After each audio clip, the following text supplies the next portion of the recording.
কথা খেলা শেষ করে চিত্রার। বিস্তারিত জানতে সম্পূর্ণ ভিডিওটি লাইক দিয়ে দেখতে থাকুন।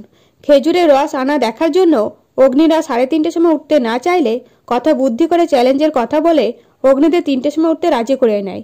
কিন্তু কোনো ছেলে 4টের সময় উঠতে পারে না, আর 4টের পরিবর্তে 7টার সময় উঠে খেজুরের গুড় বানানো দেখতে এলে সবাই বলে মেয়েরা চ্যালেঞ্জ জিতে গেছে, ছেলেরা তো উঠতেই পারেনি। তখন অগ্নি বলে মেয়েরা আমাদেরকে ঘুম পাড়িয়ে রেখেছিল। এই কথা শুনে ঝামেলা বেঁধে গেলে ছোটকা শান্ত করে। তখন অগ্নি খেজুরের গুড় বানানোর গন্ধ পেয়ে বলে এটা কি? তখন কথা বলে খেজুরের রস, এটা থেকে গুড় বানানো হবে। এই কথা শুনে অগ্নি বলে আমার ক্যাফেতে পাওয়া যাবে এবার থেকে। এরপরে কথা খেজুরের গুড় বানাতে বসলে অগ্নি কথার সাথে মিলে গুড় বানায়। এদিকে গুড় বানানো হলে কর্তামা বলে আমাদের বাড়ির একটা নিয়ম আছে, বড় ছেলে আর বড় বৌমা মিলে রাধা মাধবকে প্রতিষ্ঠিত করবে, আর এবার আমার কথা মা আর অগ্নি দাদু ভাই এই কাজ করবে।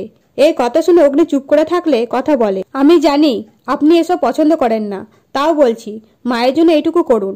তখন অগ্নি আর কথা মিলে রাধা মাধবকে প্রতিষ্ঠিত করে এবং পুজো করতে শুরু করে। এদিকে কথা যখন হাত জোর করে ঠাকুরের কাছে প্রার্থনা করে তখন কথার মাথার ওপরে ছাদ ভেঙে পড়তে গেলে সঞ্চিতা কথাকে বাঁচাতে যায়, কিন্তু ছাদ ভাঙার অংশটা সঞ্চিতার মাথার ওপর পড়ে যায়। তো বন্ধুরা, নতুন নতুন আপডেট পেতে অবশ্যই সাবস্ক্রাইব করুন। ধন্যবাদ।